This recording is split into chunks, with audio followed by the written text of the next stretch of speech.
আসসালামু আলাইকুম ওয়া রাহমাতুল্লাহি ওয়া বারাকাতুহু। অনেকে আমাদেরকে বলেন আতর ব্যবহার করি, ঘ্রাণ থাকে না।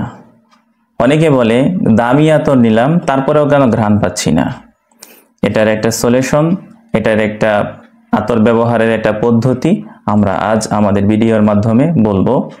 ইনশাআল্লাহ ধৈর্য সহকারে আমাদের ভিডিওটি শেষ পর্যন্ত দেখবেন। আতর ব্যবহারের পূর্বেই আমাদেরকে জেনে নিতে হবে যে আমরা যে জায়গায় আতর ব্যবহার করছি সেই জায়গাটা পবিত্র আছে কিনা, পাক সাফ আছে কিনা, এটার দিকে আমাদের খেয়াল রাখতে হবে। এবং আমরা যে জামার মধ্যে অথবা আমাদের শার্ট অথবা গেঞ্জিতে লাগাচ্ছি সেটাও কি আমাদের ময়লাযুক্ত কিনা সেটার দিকেও আমাদের খেয়াল রাখতে হবে। অর্থাৎ যদি আমরা আতরটা আমাদের শরীরে অ্যাপ্লাই করে থাকি তাহলে আমাদের শরীরটা পবিত্র হতে হবে, অথবা যদি আমরা আমাদের কাপড়ের মধ্যে ব্যবহার করে থাকি তাহলে সেই কাপড়টাও ময়লা মুক্ত হতে হবে। এরপর আসেন আতর আমরা কিভাবে ব্যবহার করব, কিভাবে আমরা অ্যাপ্লাই করব। আতর দুই প্রকারের হয়ে থাকে। প্রথম আতরটি হচ্ছে, এটা হলো ন্যাচারাল আতর। কিছু আতর হয় একেবারে যে জায়গা থেকে, যেগুলো থেকে নির্যাস, যেমন ফুলের নির্যাস হয়ে থাকে, ঘাসের নির্যাস হয়ে থাকে। এক প্রকার মাছ আছে, ওই মাছের কিছু চর্বি থেকেও কি হয়ে থাকে, আতরের নির্যাস হয়ে থাকে। এরকমভাবে বিভিন্ন কিছু থেকে, যেমন আগর কাঠ আছে, কাঠ থেকেও কি হয়ে থাকে, কাঠের নির্যাস থেকেও আতর হয়ে থাকে। এরকম বিভিন্ন জিনিস থেকে, বিভিন্ন জিনিসের নির্যাস থেকে আতর হয়ে থাকে। তো এই জন্য আতর আমরা সহজভাবে বলতে পারি যে আতর দুই প্রকার হয়ে থাকে। প্রথম প্রকারে যে আতরটা সেটা হলো একদম ন্যাচারাল আতর। এটা আমাদের স্বাভাবিকভাবে দোকানগুলোতে, বড় বড় যে দোকানগুলো সেগুলোতে পাওয়া যায়, বিশেষ বিশেষ দোকানগুলোতে পাওয়া যায়, তাও খুবই কম পাওয়া যাবে এবং এটার কাস্টমারও খুবই কম, কারণ এটার দামটা হাই রেঞ্জের হয়ে থাকে।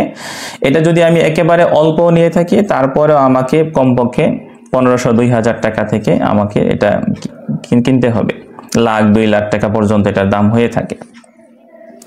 তো এটা হলো ন্যাচারাল আতর। তো ন্যাচারাল আতর, যেমন আমার কাছে একটা ন্যাচারাল আতর আছে, রোহে খাস একটা ন্যাচারাল আতর আছে। তো এটা আমি নিজে ব্যবহার করি।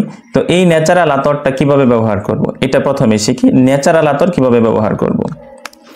ন্যাচারাল আতর আমরা যদি নিজের গায়ের মধ্যে অ্যাপ্লাই করি, হাতে অ্যাপ্লাই করলাম, ঘাড়ে অ্যাপ্লাই করলাম, মুখে অ্যাপ্লাই করলাম, নাকে অ্যাপ্লাই করলাম, এতে কোনো ধরনের সমস্যা হবে না।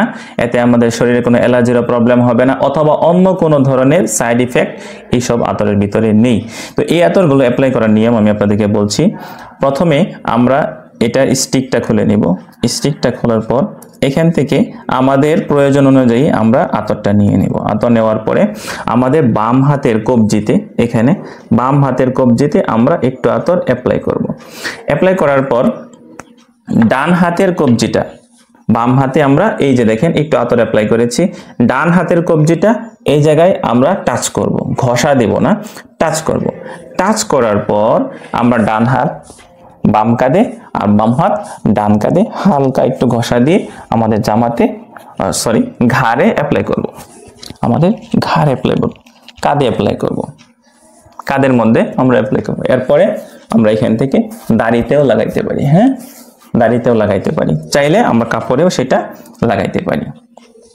এই হইল যদি আমরা আমাদের ন্যাচারাল যে আতরগুলো আছে, এই ন্যাচারাল আতরগুলো যদি আমরা ব্যবহার করি তাহলে এই পদ্ধতিতে আমরা ব্যবহার করব। আর যদি আমরা দ্বিতীয় প্রকার আরেকটি আতর রয়েছে, যেটা বাংলাদেশের মধ্যে বেশিরভাগ দোকানের মধ্যে এই আতরগুলোই আমরা বিক্রি করে থাকি, সিনথেটিক আতর। এই আতরগুলো যদি আমরা বাজার থেকে কিনে থাকি, সেটা আমরা বিভিন্ন রেটে কিনে থাকি, অনেক সময় 100-150 টাকাও পাওয়া যায়। তো এই রেটের যে আতরগুলো আমরা হয়ে থাকে, এই আতরগুলো আমরা কখনোই আমাদের স্কিনের মধ্যে, শরীরের মধ্যে, অথবা দাড়িতে, অথবা নাকে, মুখে, এই জায়গায় আমরা এই আতরগুলো ব্যবহার করব না, এতে ক্ষতির সম্ভাবনা থাকে। এই আতরগুলো তাহলে কিভাবে ব্যবহার করব? এই আতরগুলো ব্যবহার করার নিয়ম হলো, এটাকে আমি খুলবো, এখানে একটা রোল দেওয়া আছে, এই রোলটাকে ঠিক তেমনিভাবে এই জায়গায় আবার আমরা কি করব, অ্যাপ্লাই করব। বারবার একটু ঘষতে থাকবো, এতটুকু ঘষবো যেন আমার হাতটা ভিজে যায়। এতটুকু হাতে নিব। দেখেন এই যে আমাকে দেখা যাচ্ছে কিনা, বোঝা যাচ্ছে না হয়তোবা। এটা আমি নিব, নেওয়ার পর আবার সেভাবে আগের মতোই আমরা দুই হাতটাকে টাচ করব। দুই হাত টাচ করার পর এবার আমি আমার কাঁধে দিব, কাঁধে দিব, শরীরে দিব, ঘষা দিব না, এভাবে ঘষা দিব না, ঘষা না দিয়ে হালকা টাচ করব। টাচ করার পর এভাবে আমরা কাপড় যে জায়গায় লাগাইতে চাই সে জায়গায় লাগাইতে পারবো। এইভাবে লাগাইতে পারি। অথবা আমরা আমাদের বাম হাতের বৃদ্ধাঙ্গুলির যেখানে গোস্তাল মানে গোস্তওয়ালা জায়গাটা আছে, হ্যাঁ, একটু উঁচু জায়গাটা আছে, এই জায়গায় আমরা হাতে কি করব, আতর একটু অ্যাপ্লাই করব। কতটুকু নিব, যেন আমার হাতটা ভিজে যায়। একবার আমি কি করলাম, রোল করলাম, মনে করব যে না আমার নেওয়া হয়ে গেছে, বিষয়টা এরকম না। একটু পরিমাণে আমরা একটু বেশি নিব, যার কারণে আমাদের লংজিভিটিটা একটু বেশি হবে। তো নিব, নেওয়ার পরে এটা দুই হাতটাকে এভাবে নিব, হ্যাঁ, দুই হাতটাকে এখানে হালকা ঘষা দিব। দেওয়ার পরে এরপরে আমি যে জায়গায় অ্যাপ্লাই করতে চাই, কাঁধে লাগাইতে চাই, এভাবে লাগাইতে পারি, হ্যাঁ, এভাবে লাগাইতে পারি, বাস হয়ে গেল। তো এইভাবে যদি আমি আতর ব্যবহার করি তাহলে ইনশাআল্লাহ আশা করি এই আতরগুলো লংজিভিটি বেশি হবে।